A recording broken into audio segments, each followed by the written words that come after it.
The reason why I did that is because I became interested in cars when I was in high school. I took auto mechanics. I don't even know if you guys still had that class. You guys in high school, anybody still take auto mechanic? They still have it in class, right? All right, that's good. They still got it. What school you go to? Spring Valley? All right, I think they didn't have it there. All right, Durango used to have a whole auto mechanics division when I was in high school. This was back in the late 90s, 96, 97. They had a whole division. They actually had a race car, NASCAR driver who graduated from there. You guys probably know him. Forgot his name, Joey something. But yeah, he's a NASCAR driver. But anyway, what I'm going to show you guys today is basically how to jump start and take out a battery, change a tire, which I can't show that there, but basically those are the things you need. Basic car knowledge is changing the tire, checking your fluids, and diagnosing, changing a battery. It's not that hard. All it takes is a little confidence and a little ability. You can do it. All right, ladies, you can do it too. Don't be scared of it. It's real simple. I'm gonna tell you guys a story. About 2-3 years ago, I'm driving a nice 2020 Malibu on the side of the road, flat tire. 3 young kids sitting on the side with their phones. I just happened to pull over, saw the flat. I asked them what was wrong. They didn't know. They said the car was just shaking. I said, bro, you got a flat tire in the back. One of them looked back there and said, oh, snap, I do got a flat tire. Didn't even know he had a flat tire. All right? You should know when something is going on with your vehicle. All right, it's your car. You got to take care of it. So I fixed the flat for them, tell them, what to do, how to do it. They was grateful for it. I don't want to see you guys in that situation. How many of you guys have cars already? All right. Everybody's car is not going to be a Tesla. All right. Some of you guys got older vehicles. You should know what's in your car and how your car runs. All right. You don't have to know ins and out of it. All right. Just the basics. Now, what I'm going to show you first is how to change and diagnose a bad battery. Who knows the symptoms of a bad battery? Anybody know? You take out a mechanic. Corroding, but what are the symptoms? What causes it? What signs of a bad battery? Not necessarily hard brakes. Car's not starting. One. How many of you guys ever turn on the radio and you can't get a signal? Nothing. Or you try to start it and the lights flicker. That's a sign of a bad battery.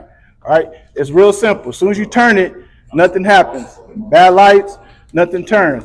So basically, you just find your hood soup, pop it up, find your battery. Each battery, this battery's a little different. It's an older battery. I pulled this out of my Camaro. They probably don't have these no more, but it's an older battery. But your standard battery has a negative port and a positive port. All right? Know which one it is. That's real important to know which one is a negative, which one is a positive. They'll also be color coded. Who knows what the two colors are? Red and black. Black and red. There you go. Black is negative, red is easy. There you go. Now, what you never want to do is what? Touch them or cross. You never want to cross a negative and a positive. That's how you burn your whole hand. You go flying 10 feet when you hook it up to the other battery. All right? That's what you don't want to do. All right? Listen up. This will help you. All right. So in this one, the positive is on the right, the negative is on the left, depending on where you put on the battery. Now, these ports would normally be up here in your standard battery. Like I said, it's a different battery. All you have to do, first of all, I should have told you guys how to check a battery. I showed you guys the symptoms. Won't start, bad lights, nothing comes on. If you go to AutoZone, if you're able to make it to AutoZone, they'll test it for you if you can get your battery there. But of course, if your car won't start, you can't get your car there. Take some screws, pop it out, see where it's at, unscrew it, take the connectors off, take your battery, haul it to AutoZone, they'll test it. Or you get smart. Go to AutoZone, get you a battery tester, $10. All you need to do is take the negative side, touch the negative port. This is your ground one. You always want to put this somewhere where it's not touching any wires, either on the metal part of your car or whatever. It'll read how many crank amps that you have in your battery. Your battery will tell you how many crank amps you got. This one's got 500. If you got less than what your battery has on here, you got a bad battery. All right? 12 to 15, which called cold crank amps, is what you need. That's what you need to start. Anything above 15 means your car is running, it's on, and it works. Test it. I can't show you right now because it's not on, it's not connected. Boom, it'll be connected to your car system. It runs, the number will pop up there, you're good. If it's low, you know you got a bad battery. You need a jump. Now, if it says low, if it's really low, you need a good battery. If it's right there on the edge, you need a jump. You just got to remember your numbers. Now, to get a jump, I tell you guys, when you need the only things you need in your car, you should always keep maybe 3 or 4 different things: duct tape, electrical tape, and 2 screwdrivers. Who know the 2 screwdrivers you should keep? Flathead, and a Phillips. Those are your 2 basic screwdrivers. Always keep that in your car. Duct tape, electrical tape, 2 screwdrivers, and a towel. Now, the only equipment you need to jumpstart a battery is 2 cables.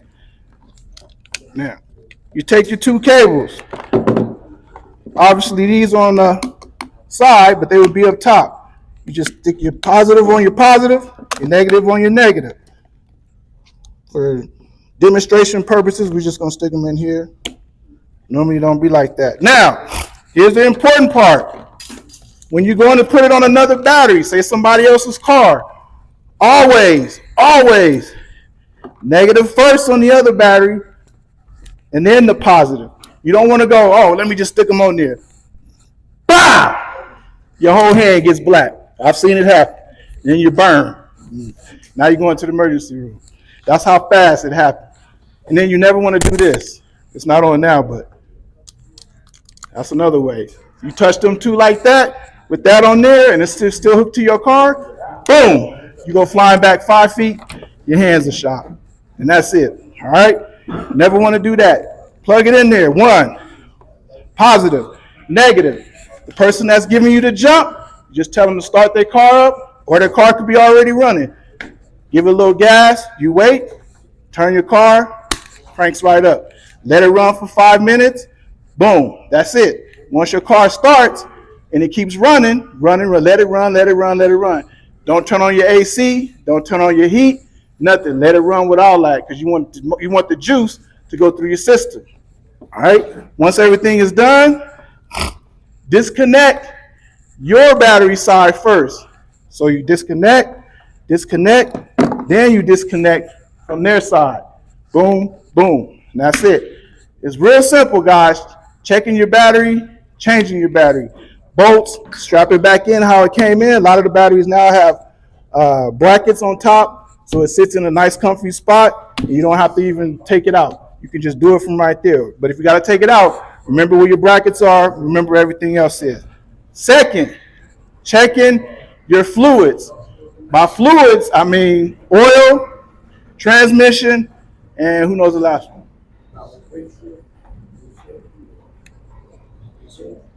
What's another important one, especially living out in the desert? radiator. There you go. Radiator. You don't want to have a blown radiator. I've fixed plenty of them, and they are for lack of a better term, it's a bitch, all right, to fix. And they cost money, all right? Radiator is that big part that looks like where water runs down, looks like a big screen in the front of your car. If you've ever seen it, you guys, if you got a car, open it up, look in the middle, you'll see it right there. It's a radiator. Now, checking your fluids. You always want to look, there's a reservoir right there.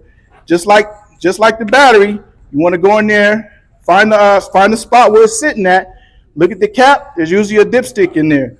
Dipstick is just something that goes in there and measures how much in there. There's a fill line and there's a low line. Always want to make sure it's in the middle or right at that fill line. If it's low, grab some antifreeze. I didn't have no antifreeze, but well, actually I do. I just didn't bring it in. Antifreeze is basically water and a mixture of what's called carbodextrose. All right, carbodextrose. Put it in there. You mix it. Put it in there, or it's already ready-made. Always add, especially driving in the heat. You always want to make sure that your radiator is full and that your reservoir is full. Because you can start it up one morning, think you're good, car start rattling, start smoking, boom, head gasket gone. You blow a head gasket, that's it. Your car is done. a mechanic's not even going to touch it because your insides is burnt up, toast. So always make sure that your fluid level, check your fluid levels, all right? Second is your oil. Now, I brought this in to demonstrate to check the oil. Now, a lot of older cars come what's called a dipstick, all right?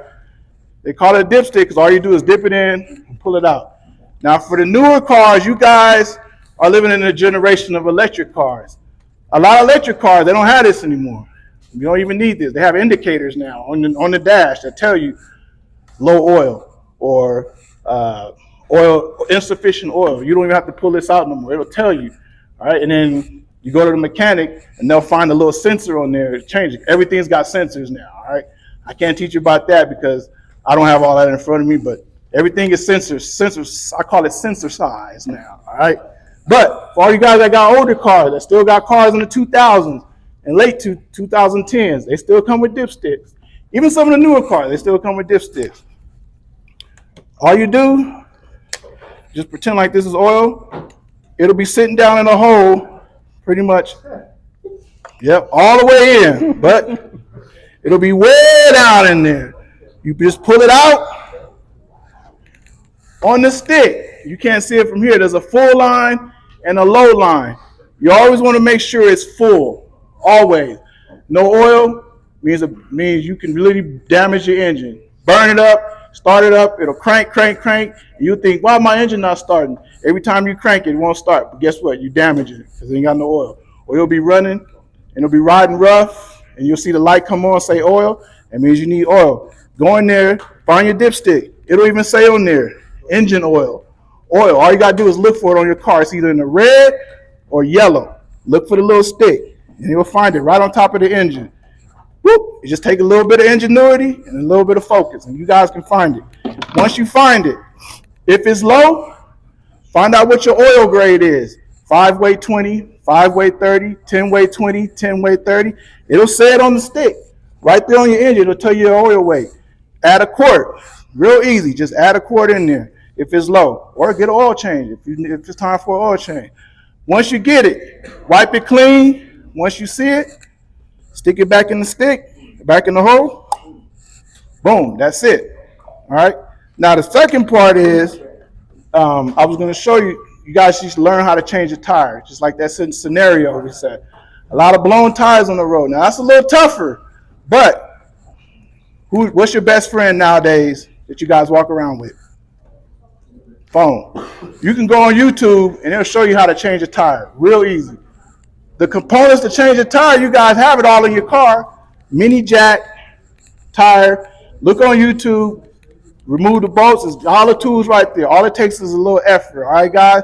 I see a lot of young guys nowadays that don't know how to do basic stuff that we learned in high school, that I learned in high school 20, 25 years ago. All right?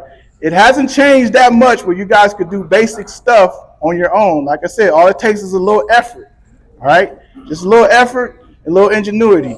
Now, once you do this, you'll be surprised at how many other things that you figure out you might want to look at on your own car. You might want to look at the braking system one day, be like, you know what, I want to see how my brakes work. And then you'll see what your brakes look like. You'll be like, oh, these are calipers. These are my brackets. These are my rotors. You'll find out. I want to look at the electrical system. I want to learn how my electrical system works. I want to learn how my suspension system works. You'll be amazed at what you will find out and how much you'll want to learn about your own car. All right? Anybody got any questions about anything? All right. Now, if they don't teach this in school, like I said, learn it on your own. Nobody asked any questions. Everybody know where your battery is in your car? All right, I'm going to give you guys a pop quiz. Some people don't have the battery in the front. Some people have it in the back. You Uh-huh. guys know where it is? So I'm assuming everybody knows where the battery is in the car, right? Whoever drives a car, I assume you know where your battery is. Maury, where's I your assume battery you know at? where your dipstick is. Sure? Okay. All right. Hey, thank you, sir. Hey, thank you. All right. No problem, guys. Remember, preparation is key. Always be prepared. All right? All right.